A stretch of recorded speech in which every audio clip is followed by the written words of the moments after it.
So, let's talk about Richard Hofstadter's book, American Violence, A Documentary History, 1970.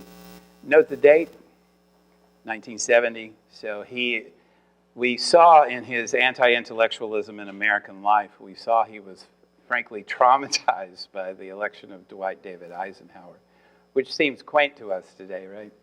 I mean, here was this military general who was perceived as not being very bright, who defeated Adlai Stevenson, a man who was basically a scholar, an intellectual, a public intellectual. And Hofstadter and his other friends really just couldn't figure that out.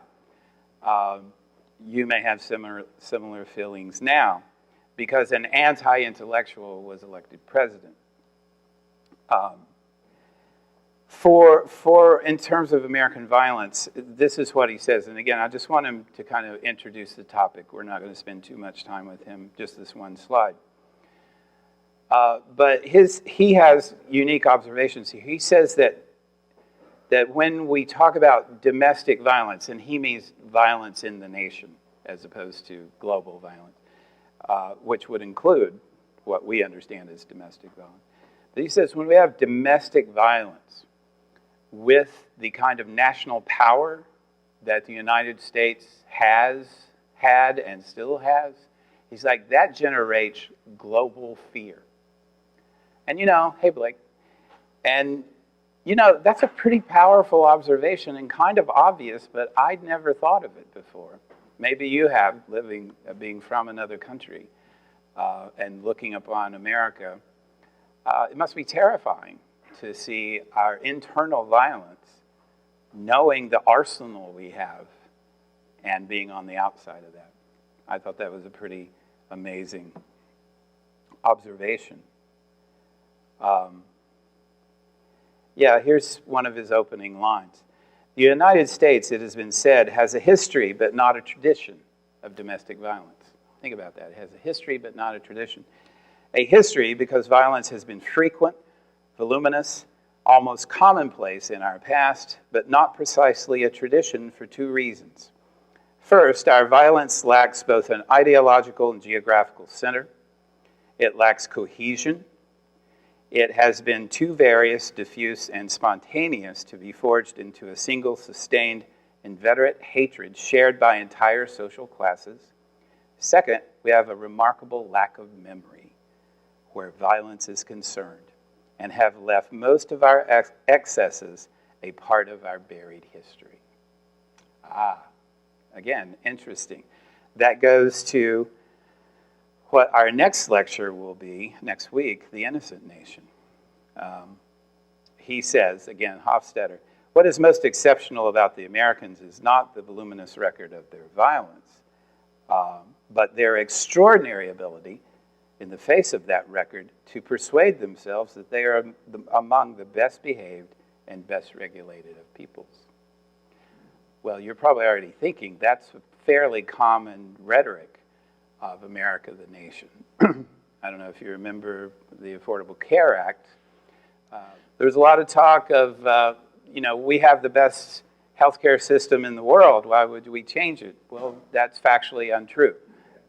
So we have the best X. Why would we, you know this rhetoric, right? And when in fact you can look this stuff up, it's not hard. Hey Lou, we are number one in military spending and the incarceration of African Americans, et cetera. So my point is not that to critique America in those terms. We can do that later if you want.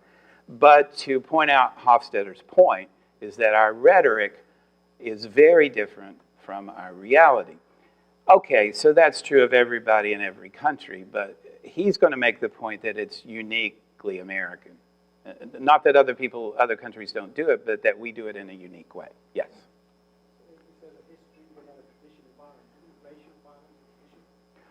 Yeah, I'm actually going to try to provide what he says we don't have tonight, and that's one of the reasons. So yes, racial violence seems to be a tradition. We might say it's a myth, right? It's a story we keep telling. So I think you're right. Yeah. Yeah. In fact, we're going to end with about 5 myths of violence that I think counter this observation by Hofstadter. He also says that very little of national violence has been insurrectionary. Okay? I think that's right. He says, given the sheer size of the country, the mixed ethnic, religious, and racial composition of the people, and the diffuseness of power under our federal system have all tended to blunt or minimize citizen versus state conflicts and to throw citizen versus citizen conflicts into high relief. That sounds right, doesn't it? The closest we get to citizen versus state, I think, are the labor riots in the late 19th century. And maybe the civil rights movement, I don't know. I mean, it's hard to associate insurrection with a pacifist movement in my mind. But, you know, if you're talking about resisting the state, those are the two examples I think of. Of course, the free speech movement and the anti-war movement, along with the civil rights movement. Hofstadter says that violence, state violence, has always been unilateral, so that it has been unleashed, I'm quoting him here, the state has unleashed violence against abolitionists, Catholics, radicals, workers, labor organizers, I'm quoting, Negroes, I'm quoting, Orientals, and other ethnic or racial or ideological minorities, and has been used ostensibly to protect the American, the Southern, the white Protestant, or simply, I would say not simply, but in a very complex way, the established middle-class way of life and moral. Let me give you a couple more quotations and we'll move on to a theory of violence, which I know is why you're here. D.H. Lawrence, you know D.H. Lawrence, Lady Chatterley's Lover, Sons and Lovers, etc. The essential American soul is hard, isolate, stoic, and a killer. Man could turn a phrase. And then this is Hofstadter kind of summing up his thoughts on American violence. I don't know, some 600 pages later. I love this. I think he just hits these nerves in American mythology, American culture that I think is why he's still popular. The nation, this is 1970, the nation seems to slouch onward into its uncertain future like some huge inarticulate beast, too much attainted by wounds and ailments to be robust, but too strong and resourceful to succumb. Ah, nice. All right, so I'm going to give you this theory of violence and the sacred, actually. So if this gets too weird, feel free to stop me. I can ditch it and we can talk about something else. But it is a theory of culture based on violence. Frenchman René Girard, 1972, his book Violence and the Sacred. So let me see if I can give you the gist with a quotation from Girard in one sentence here. And he's not talking about America, he's talking about all cultures. He's a structural anthropologist. If left unappeased, violence will accumulate. If left unappeased, violence will accumulate until it overflows its confines and floods the surrounding area. Thus, the role of sacrifice is to stem this rising tide of indiscriminate substitutions and redirect violence into its proper channels. I know, hang on. So he says that culture begins and is based on mimesis. That's just a fancy Greek word that means copying. So we like to imitate, right? So we like to imitate each other. So for example, Don Quixote, the great knight errant, wants to imitate, I forget the knight's name but it's in the novel. He wants to be that guy. Okay, well that's cool, that's fun. You know, it's external.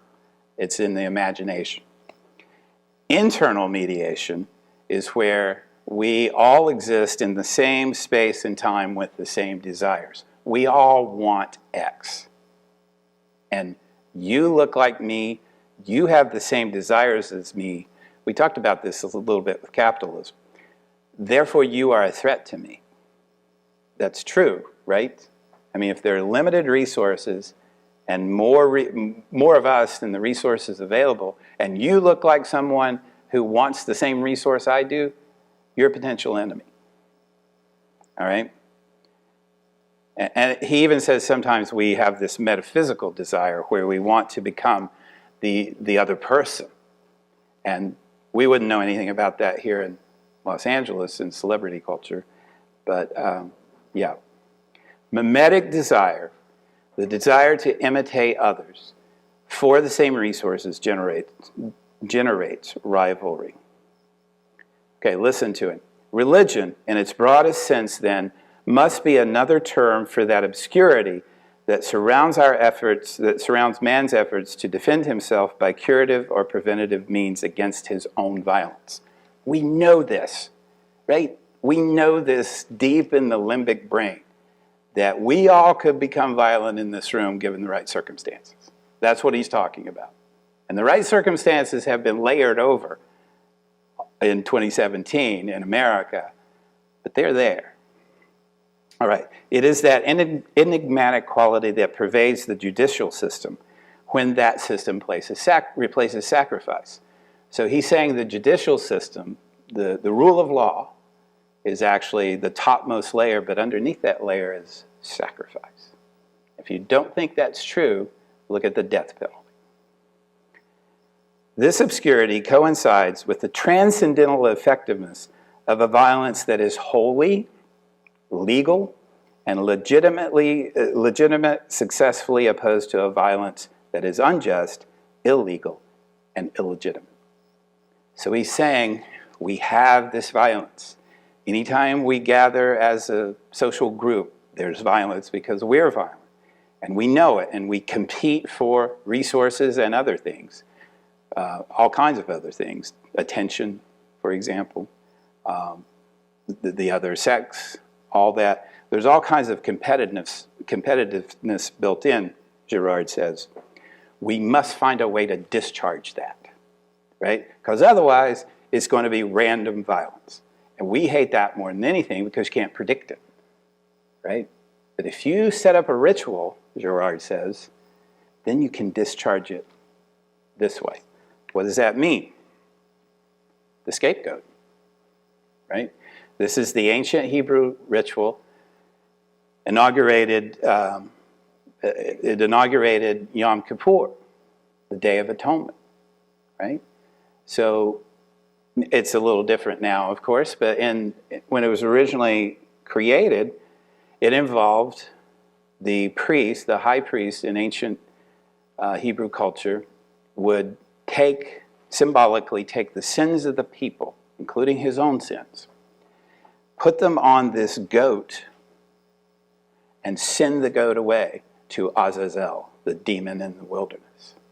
And you do this once a year. That's not bad, right? You're going to get forgiven once a year. More than that, you're going to take the whole community's sins and erase them. Now, it's not good to be a goat in this scenario, but still, there must be a victim.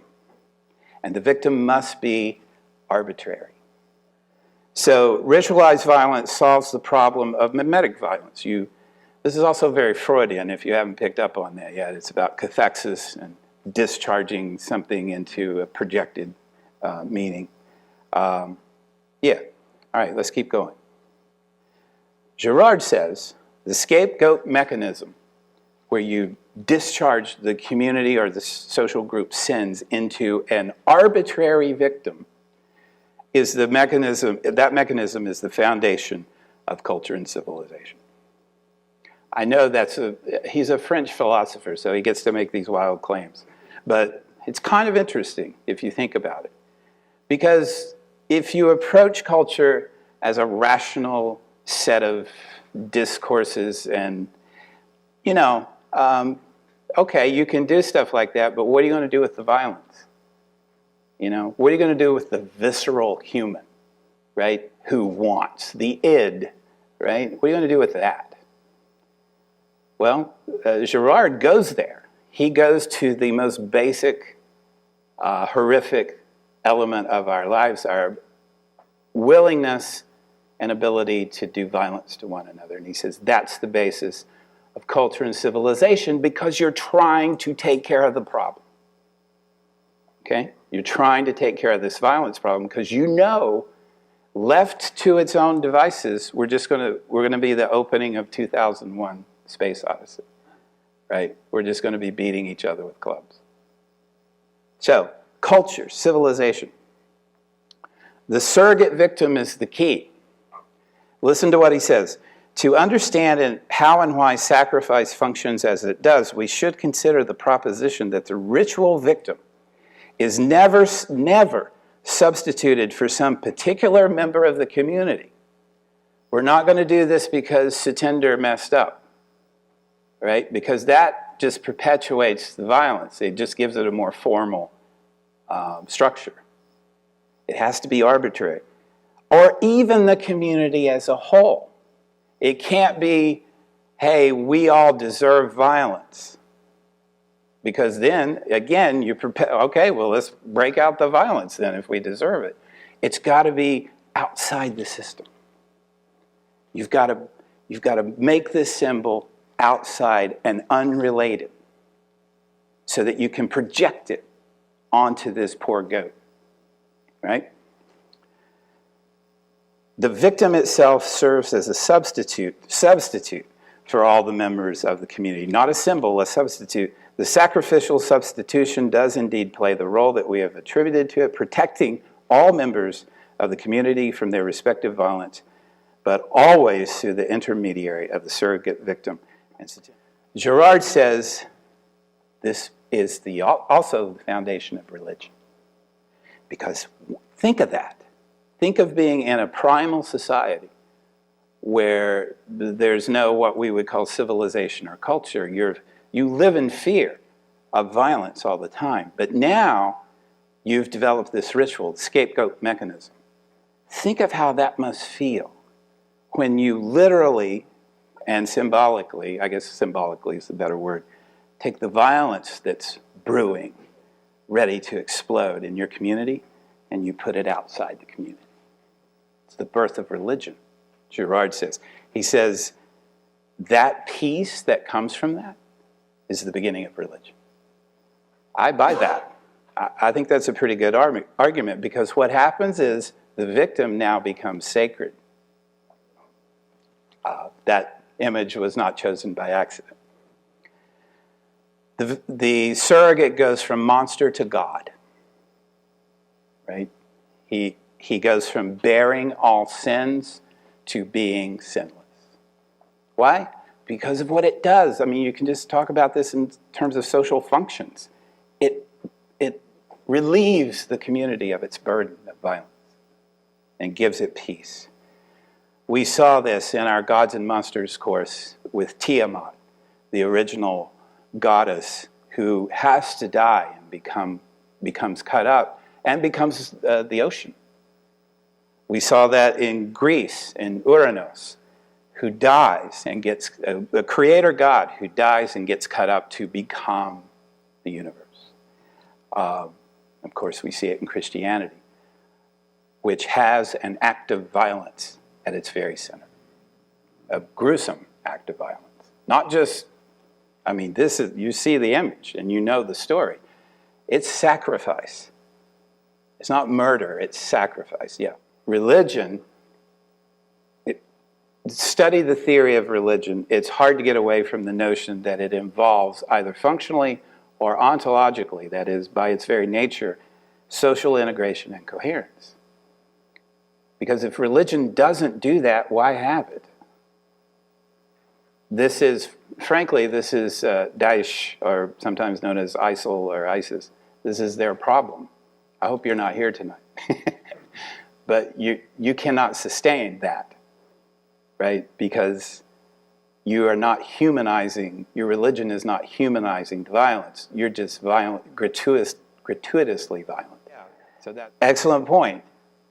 Girard would agree with you and say what went wrong is that you lost the arbitrariness of the victim.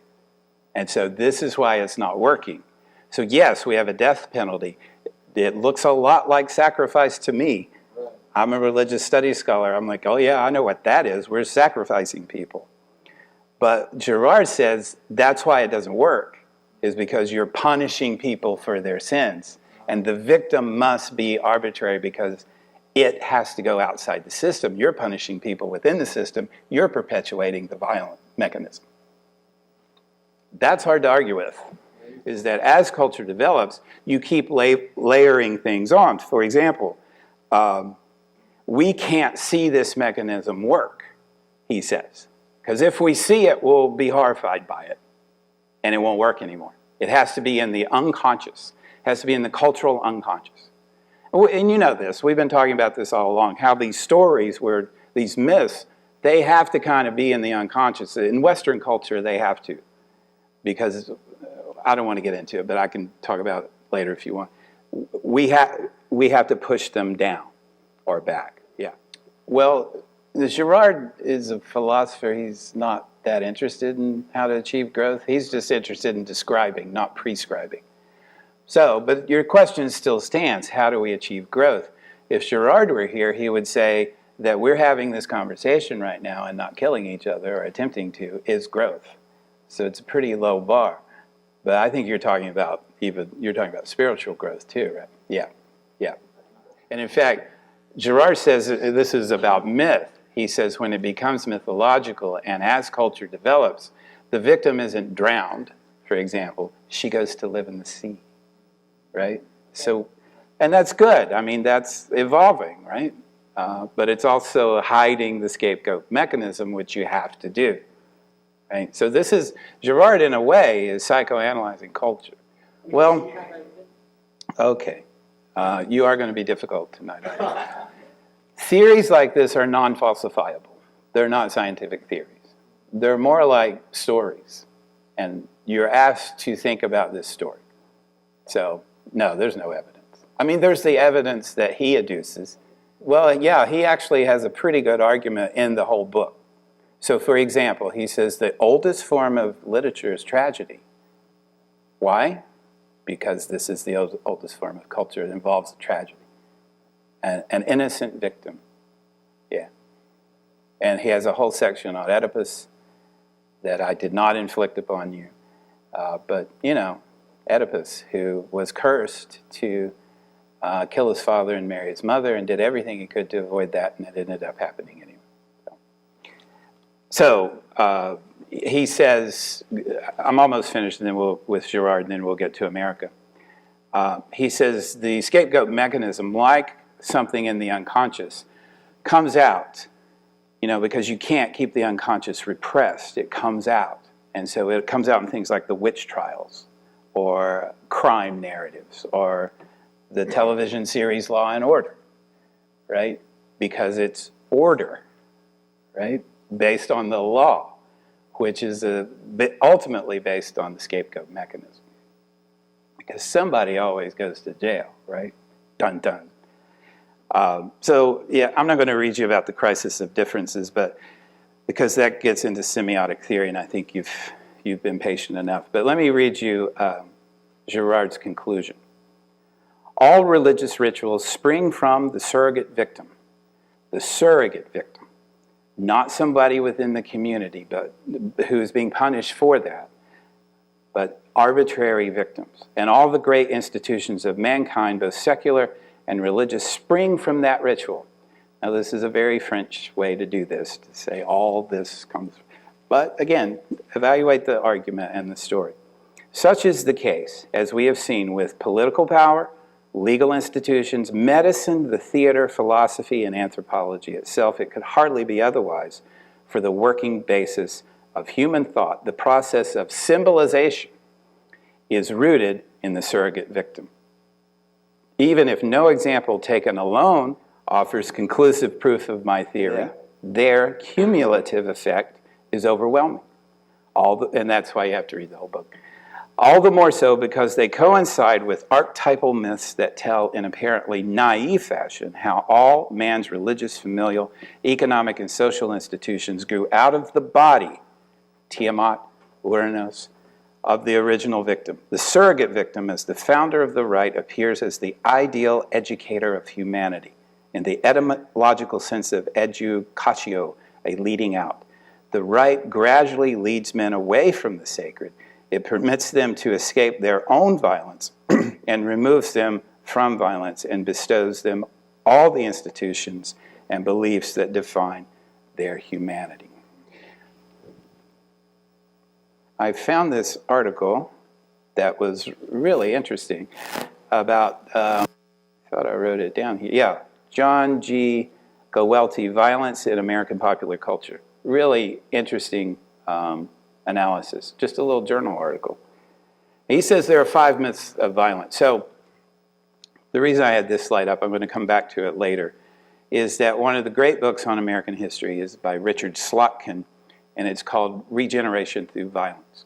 And it's the story of America from 1600 to 1860.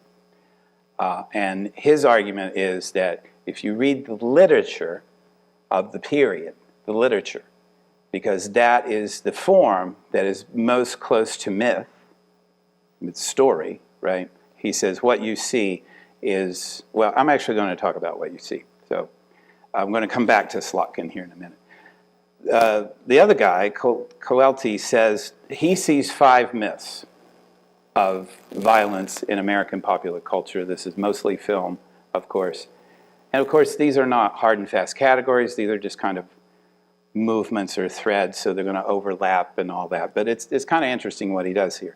The crime does not pay myth, the vigilante myth, the equality through violence myth, the hero and his code myth, and regeneration through violence, Slotkin. Okay? So let's go over them briefly, and then you can have at it. Crime does not pay. This is the old lex talionis. The Code of Hammurabi, the first kind of legal statement that we have in ancient Mesopotamia, lex talionis, an eye for an eye. The Bible picks up on this, right? So the hero here is acting on the moral and poetic equivalence between the criminal act and the hero's vengeance. So you did this, then I'm going to have to do that, right? Lex talionis, an eye for an eye. It's a primitive kind of justice. We find this in superheroes, especially like Superman. Not all superheroes, because superheroes have gotten really dark lately. So I chose Superman on purpose. He's just balancing things out, right? He doesn't even want to do this. He'd rather be a newspaper reporter. But he's got to do this, because you got to balance things out. I'll let you psychoanalyze that. The vigilante, Death Wish, Charles Bronson, right? This is really interesting because this is a story about the societal problem, the weaknesses of society. So the hero is reluctant. He doesn't want to do this. He really doesn't want to do this, but he must do this because violence has struck close to him, right? Classic Death Wish, the classic every vigilante movie. It struck close, a family member, usually a wife, maybe a daughter, and the system doesn't work for him. So he must take things into his own hands, the vigilante. There's a gradual process of escalation, right? He tries to not do this, but then he keeps getting pushed, right? You know this story. We see this story all the time. There's actually a historical background to this because there were vigilantes like the Klan, somebody mentioned that earlier, that dispensed their own justice, especially in late 19th, early 20th century. But this has been transformed into a single individual. John McCain and Die Hard, etc. This is what Coltelli says. This is perhaps the ultimate fantasy embodied in the myth of the vigilante, the use of individually controlled violence to create the ideal suburb. In such an expression, the vigilante myth perhaps comes closer to reality than is entirely comfortable. for the unrestrained use of personal and community security forces has played a significant role in protecting the American upper classes in their walled-off estates and housing developments. Equality through violence. Equality through violence. Sorry. Activating the American dream through violence. What's the story? That's going to be The Godfather, right? Right? You are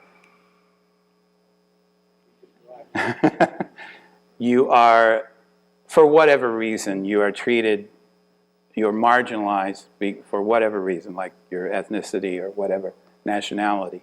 You must achieve equality, and you have other paths to choose, but you choose violence. So it's activating the American dream through violence, the early Don Corleone, right, who must fight his way to the American dream, kill his way to the American dream. It's a violent variation on the Horatio Alger story, remember, the rags to riches story? It's a violent version of that. Raymond Chandler characters like Philip Marlowe there, yeah. Okay. Violence is the rule rather than an exception. This is your way in America. We know this one. The hero and his code, right? There's Jack Reacher. It is violence tempered by restraint. Oh, I am a badass, and I really don't want to kick your ass. Please don't make me kick your ass. But he ends up kicking people's asses, right? Because this is a version of the Western shootout. You know, there's a code there in the Western shootout where you, if you're the hero, you never draw first. Anybody remember Roadhouse? I didn't think of that. How perfect. He didn't want to fight. He's so pretty. He doesn't want to fight. He just wants to be there looking pretty. But you're going to make him fight, kick your ass. Here we go. Here, ritual is very important. It's important that you stick to the code. In fact, it's everything. The code is everything. So following the code is what leads you to violence. It's kind of an inversion of the other myth we just talked about, because your allegiance is to the code, not to advancement in society or retribution or whatever. So it's kind of Bushido in a way, some of this, like samurais, right? What's that? Oh, Bruce Lee, yeah, exactly. Exactly, the code matters more than anything. And the code will lead you to violence reluctantly because the world is the way it is, right? But you stick to the code. By the way, the code is unwritten, because if it's written, then it becomes the law. And that's a whole different thing, right? A law is for other people. It's too low, right, on the honor code. So Raymond Chandler, right? Oh my God, listen to him. What a writer. This is from a little essay called The Simple Art of Murder, about writing. Do you know this? Oh my goodness. Down these mean streets a man must go who is not himself mean, who is neither tarnished nor afraid. The detective in this kind of story must be such a man. He is the hero. He is everything. He must be a complete man and a common man, and yet an unusual man. He must be, to use a rather weathered phrase, a man of honor. By instinct, by inevitability, without thought of it, and certainly without saying it. He must be the best man in his world, and a good enough man for any world. I do not care much about his private life. He is neither a eunuch nor a satyr. This is how they used to write. It was good. I think he might seduce a duchess, and I'm quite sure he would not spoil a virgin. Okay, so that's not. Yeah. Okay. Man of honor in one thing, he is that in all things. He is a relatively poor man, or he would not be a detective at all. He is a common man, or he would not go among common people. He has a sense of character, or he would not know his job. He will take no man's money dishonestly and no man's insolence without due and dispassionate revenge. He is a lonely man, and his pride is that you will treat him as a proud man or be very sorry you ever saw him. Damn, that's good writing, most of it. So, regeneration through violence. I mentioned this earlier, Richard Slotkin's Slotkin's another one of those Hofstadter guys who's like written these enormous books about American history that are incredible, but it's real work to get through them. 1973, he sees America as anti-mythological in the sense that, let's see, do I have a quote here? Simply in the sense we've been talking about it. We don't like to call them myths. We don't like our myths out in the open. They function better in the unconscious. That's all he means. Oh, there it is. Myths work in the unconscious, personal and cultural. So American mythology is unofficial, and myths affect us. Okay, you knew all that. Here's the regeneration through violence myth, and I'm almost done. This is Slotkin, purification and regeneration. Okay, now we're talking Girard, right? We're talking a national scapegoat mechanism. Who do you think the scapegoats are going to be? Again, because we get it wrong, it's not arbitrary victims, it's pointed victims. So this is a national sacrifice, and he says there are two kinds of myths, two kinds of stories that work within this myth.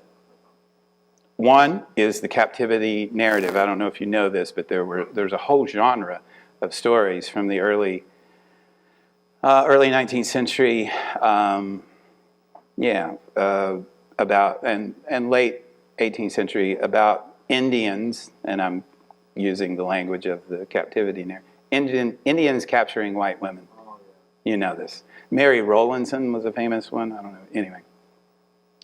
Slotkin says this, the violence in this myth is related to the settlers' imaginative tendency to project onto the Indians their own latent desires for freedom, sensuality, and escape from the spiritual rigors of the Christian community.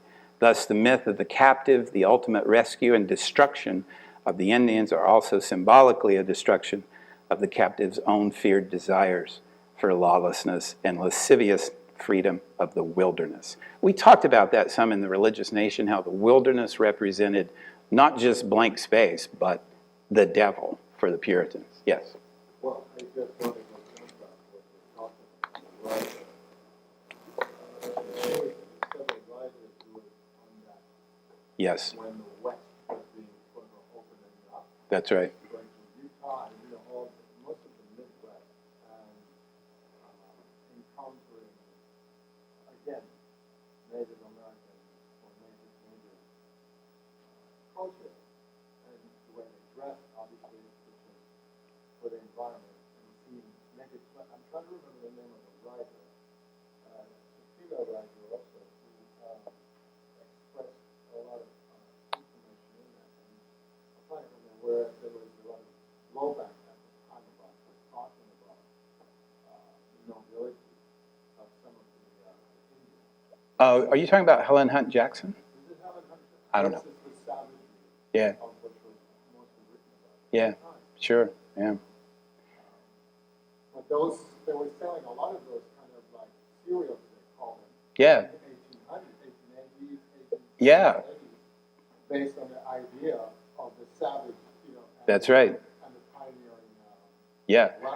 Latin. James Fenimore Cooper made a whole living out of that. Yeah. Others, and you become the other. That's the danger. Right. Okay. So, oh, that's a good one. Edgar Rice Burroughs, man. In some ways, Tarzan's the only story we need. But okay, let me do this final. So, the violent nation, based in sacrificial myth and ritual. Okay, regardless of whether you agree or not with Girard, there are elements of sacrifice here. Whether it works the way he says it, it's up to you. But I think he's right about a lot of things. Violence is about resolving the paradoxes between the religious nation and the native nation. Our very first lecture, right? That's where we learned the violence of, as a national myth and ritual, that and with slavery, right? So that's where we learned. Social function of symbolic violence. It has a function. It's atrocious. It's appalling to us, but it has a social function. And that's why it keeps happening. Regeneration through violence. There is something sacred about the violence. Again, no matter how much it abhors us, but it does solve certain problems, not only of society, but of the sacred. All right, have at it.